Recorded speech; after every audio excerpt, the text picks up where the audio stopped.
So at 7:30, I'm waiting for a mini bike boy to come by. He again, like clockwork. Hold on.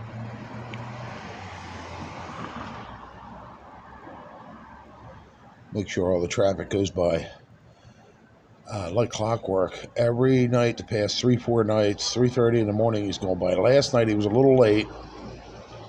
I would say it was about 10 of 4, I think, almost 4 o'clock in the morning.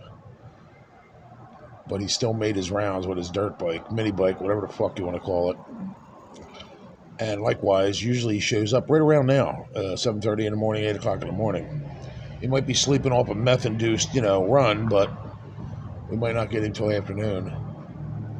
But usually he ends up behind the Pollock building back here, which makes me believe he has a customer there that he drops meth off to, or a friend or a relative, or he's got a handler, and that's a substation up in that the Pollock building, which I've heard dozens of times from different people that there's cops up in there watching out the windows with binoculars and cameras, not just for druggies, but for the Muslims and other people. Stakeout center, you know what I mean? So now, with that said, he could be working for them. He might have a handler. He could be a cop undercover. Who the fuck knows? But he was stalking me pretty heavy. And like I said, he stopped me on Evans Street, asked me for a light, and then when I gave him the butt of my cigar to light his cigarette with, or whatever he was smoking, he looked around and said, "Oh, there's too many cops." Like he was up to something. Like he was going to do something to me. So I don't know what he was up to, but he's been stalking heavy around my block and my building. And worst case scenario wise, I have to assume he's a fucking drug mule and he's running drugs for Scott Ohm, part of Wade Wilkinson's crew. Wade was hanging out with him, Scott Ohm and this other guy named Jeff, and they were selling and distributing methamphetamine, which Wade told me a bunch of stuff about Scott Ohm, saying that he was the cook and blah, blah, blah, and he was bringing it into Pottstown and they were distributing it. Now, this is Wade telling me this stuff, so it's secondhand information, but while I was down at the motel with them, not with them, but they came to my room, because I knew Wade from high school, grade school, not the other ones, not the other clowns, they were his friends. But I recorded everything Wade said, the prostitutes he was bringing in for and fucking for methamphetamine, the actual sales that Scott Ohm was making to Wade through Wade, to other people, and bringing in other customers to the room. That's all been recorded, and I sent all them videos off. I no longer have them in my possession because I wanted to make sure to ensure if something happened to me, they give me a hot shot of fentanyl, whatever, that those videos would get out. And along with that, he was talking about the judge, the chief of police, and how his brother works for the cops, and how corrupt they are, and how they hunt on his mom's property. They have deer stands there, and blah blah blah, on and on and on. He went on, boastfully about it, like in a grandiose, narcissistic way, like I'm untouchable. I'm the Teflon Don. You're all right now that you're under my brother's protection type thing. That's what he kept saying. I'm like, if I wasn't before and he was upholding my rights, I don't need him now. You know what I mean? It was like, but anyway, telling me that he was in the Army Rangers and he could kill me with one finger and blah, blah, blah. He went on and on and on about different things.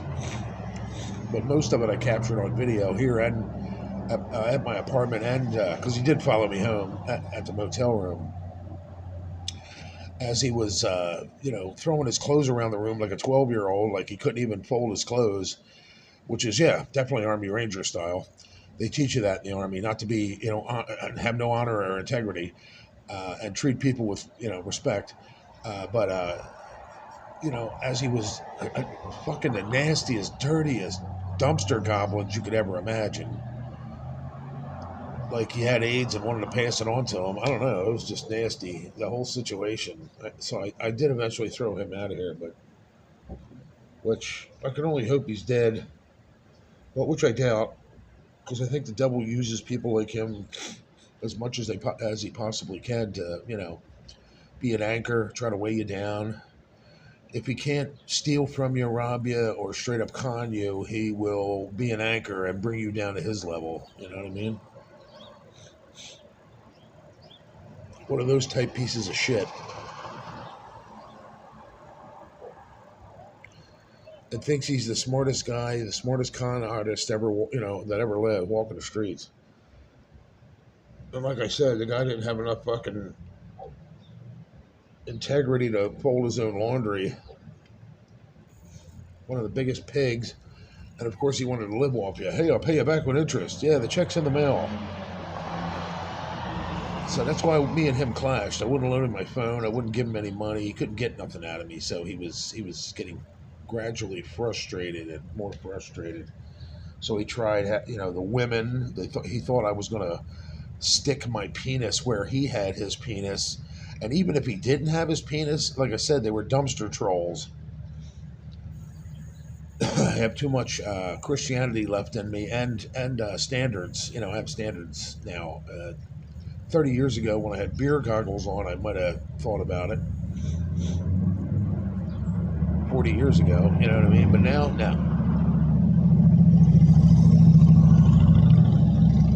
So, I'm 60 already, and I got only a couple years left. I don't want to die with AIDS or some kind of STD that itches.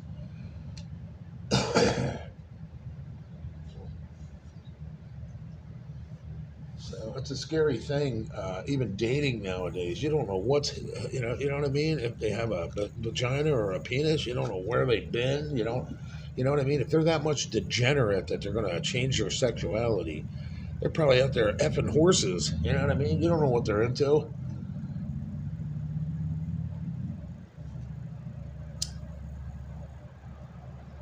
Sorry to say it like that, but I'd rather get a mail order bride. Even there, you're taking a chance. Like the Philippines has like the highest rate of HIV. Uh, to even order out a bride, if you were gonna, get married and stuff like that, you got to really watch what country you get your brides from. You know what I mean? Do the math, do the statistics. Check the info.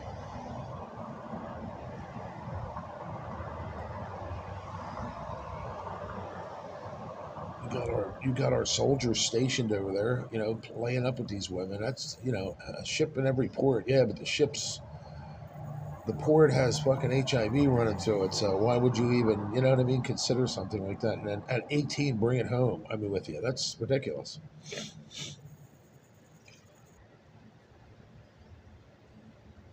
She might love you a long time, but she can keep it. She can keep that and the AIDS with her. You know what I mean? No thanks.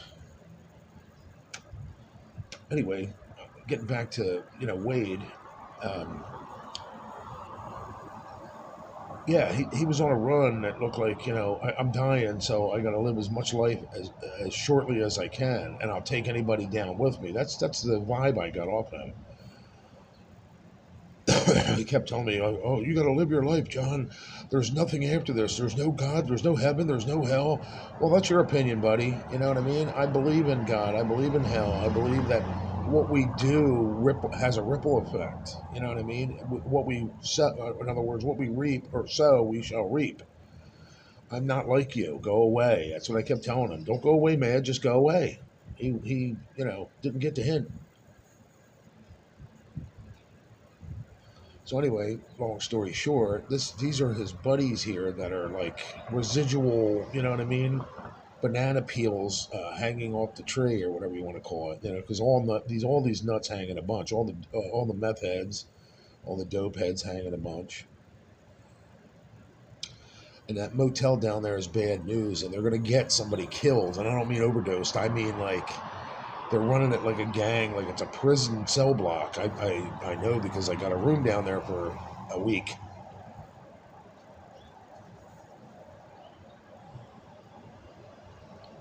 Meanwhile, the cops are trying to keep them all together so they know who's who and they can find out where the drug dealers are and what they're stealing and yada, yada, yada, and keep track of them. They're organizing like a bunch of fucking, Alcatraz inmates. So the cops are going to get people killed too. This guy's riding up and down High Street on a fucking dirt bike, that if he can do it, I should be able to ride a fucking golf cart up and down the street. Because where does it end? You allow one thing to get what you need done, and I mean the police, they follow him around. A lot of the times, one of the tactics of the police are to follow the drug mule around, because that way you can get the customers and the big guy,